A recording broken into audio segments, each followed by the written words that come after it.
Sometimes the pop culture we loved as teens hits differently in retrospect. Maybe it's a tabloid story we couldn't get enough of, or an illicit student-teacher relationship on our favorite show.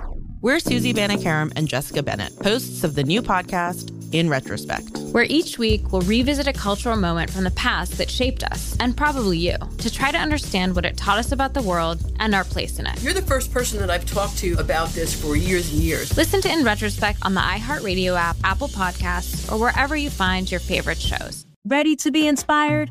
I am Colleen Witt, the host of Eating While Broke podcast. Step into a world where I sit down to budget meals created by self-made entrepreneurs, influencers, and celebrities. Together, we revisit the very dishes that fueled their journey from humble beginnings.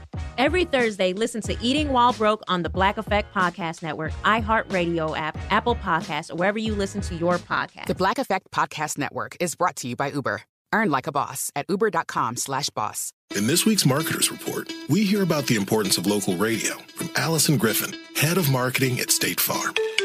iHeart has such a broad broadcast reach that is local, and for us to be able to touch customers with a local feel but at a national scale is so efficient and important for us. As the #1 audio company, iHeartMedia gives marketers access to the audiences, trusted influencers, and data you need to grow. If you're a marketer, go to iHeartResults.com.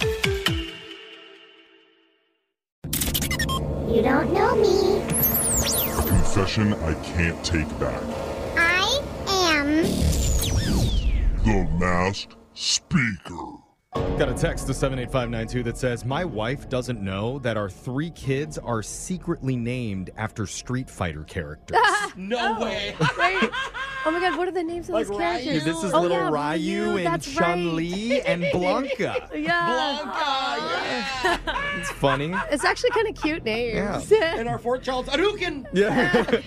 Brooke's kids, Alder and Nora, are named after a tree, and fictional serial killer Norman Bates. What? Oh, no. It's very cute. Yeah. Isn't that fun, Nora? You're terrible. So we all have our secrets, and you can let them out here anonymously and guilt-free right here on the Masked Speaker. We've got a woman ready to come clean about her life. She wants to go by Lauren today. Lauren, welcome to the show. Hi. Oh, Hello. You sound like Lauren Bates. No, we're done with this. Okay, I'm trying to. Yeah. I'm to sorry put it on about somebody that, else, Lauren. Yeah, thanks. We're ready to hear you. Voice changers on. You're the Masked Speaker. Whenever you're ready, let's hear your confession. Well, I used to have this coworker, Prentice, who... Wait, Prentice was the name, or they were an apprentice? No, his name is Prentice, and he was actually as pretentious as his name sounds. I like how she's masking her identity, but is totally fine calling out her old coworker. Like his name is spelled P-R-E. Yeah. Here's his address, by the way. So I take it we don't like him. No. Okay. He was hired from our office, and I inherited his job. He actually trained me on it. Okay. Okay. It's performance metrics. I don't know if you know what that is. It's something that this show doesn't do well in, I think. Could you summarize it in, like, Yeah. 4th grade terms? Essentially, it's like taking data for the company and turning it into reports. Okay. Oh, okay. Sounds exciting. Yeah. I'm trying to be positive here. God bless you, Yes. Lauren, for doing that. Well, somebody has to. Right. Yeah. Seriously. So he created this technique, and he was really precise about how I needed to do it, and he was just really snooty about the whole thing. It took about 10 hours a day for him to do these reports. Oh, my God. He didn't think I could handle it. He didn't think you could handle it? No. He told you that? Yep. Oh. Well, I wouldn't want to handle 10 hours a day either. Yeah. I mean, That's awful. sounds like you're not doing a good job there, Brooke's Prentice. like, maybe you should have listened. Yeah, maybe you come up with a better technique. So when he left, I figured out a way to automate it down to an hour. Oh. No way. Oh, man. Hold on. You found some kind of productivity. Like... Older people always are doing the slow way. Yeah. You're so right, though. So he was writing it down on paper, and I opened Excel. Yeah. I mean, a good Excel formulas can save you like so much time. If you think about it, this guy robbed the company then every day. No, 10 it's just how hours, he thought it was 40 hours supposed a to be week, done. But it could have been done in 4 hours. And you were able to do it in 1 hour a day? Well, I also then figured out a way to get it down to a minute with a 10-minute quality check. What? What? So you're doing 11 minutes of work?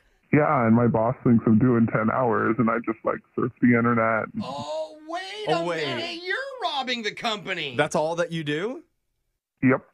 Oh, wait. I thought she was like, Please tell this guy me. got in trouble. I told them, no, this is about you. You are still using this. Please tell me you work from home and you're not sitting in an office for 10 hours doing nothing, because I don't know that it's worth it. I know I do work from home. Oh, which makes it even easier to get away with. So your boss thinks that you're doing 40, 50-hour grueling work weeks, like assembling these reports, and it really just takes you a minute a day? Yep. Oh, wow. My God. I'm so jealous. So you are a productivity manager, it sounds like. You're good at productivity. You want to come over here and work some of our systems? We love it, yeah. I mean, I'd be happy to. Yeah. She's got the time, clearly. Yeah, no kidding. Wow. Do you feel guilty ever? No. Oh, They obviously don't notice, so Yeah. it's their fault. If it's a corporation, they have a certain budget allotted for that. She's like, no, it's an old family organization, Yeah. and there's only 3 other employees. But it is a big corporation, right, that you work for? It's a pretty big company, medium size, Okay. 900 people or so.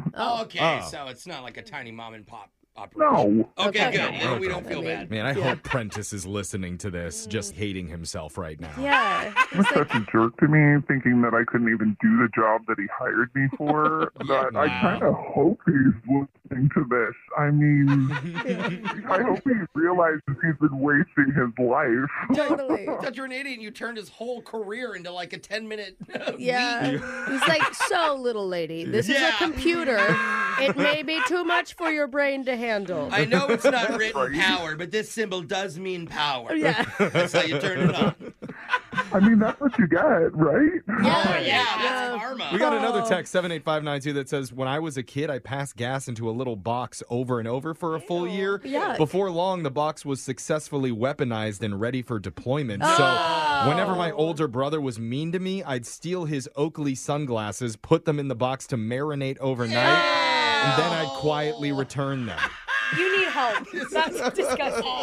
That's what happens when you have too much free time on your hands. I don't even want to know if Oakleys can soak that up or not. It's just wrong. Get a normal brother and crop Yeah. Keep your text coming in, 78592. If you have a confession you've been holding on to, we can hide your identity, mask your voice, and make you the next masked speaker. We got your phone tap coming up. Brooke and Jeffrey in the morning. Sometimes the pop culture we loved as teens hits differently in retrospect. Maybe it's a tabloid story we couldn't get enough of, or an illicit student-teacher relationship on our favorite show. We're Susie Banikarim and Jessica Bennett, hosts of the new podcast, In Retrospect, where each week we'll revisit a cultural moment from the past that shaped us, and probably you, to try to understand what it taught us about the world and our place in it. You're the first person that I've talked to about this for years and years. Listen to In Retrospect on the iHeartRadio app, Apple Podcasts, or wherever you find your favorite shows. Ready to be inspired?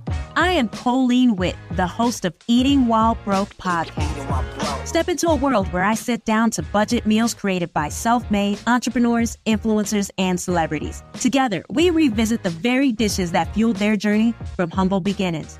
Every Thursday, listen to Eating While Broke on the Black Effect Podcast Network, iHeartRadio app, Apple Podcasts, or wherever you listen to your podcast. The Black Effect Podcast Network is brought to you by Uber. Earn like a boss at uber.com/boss. It's the Marketer's Report. Today, Capital One's Chief Brand Officer, Mark Mentry, weighs in on building loyalty with customers.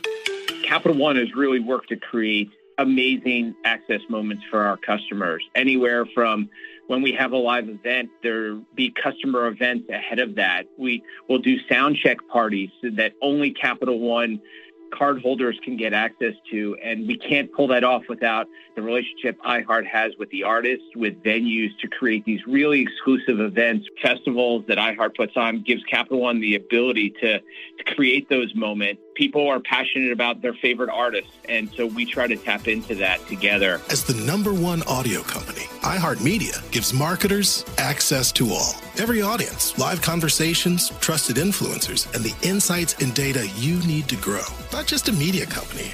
iHeartMedia is your access company. If you're a marketer, go to iHeartResults.com.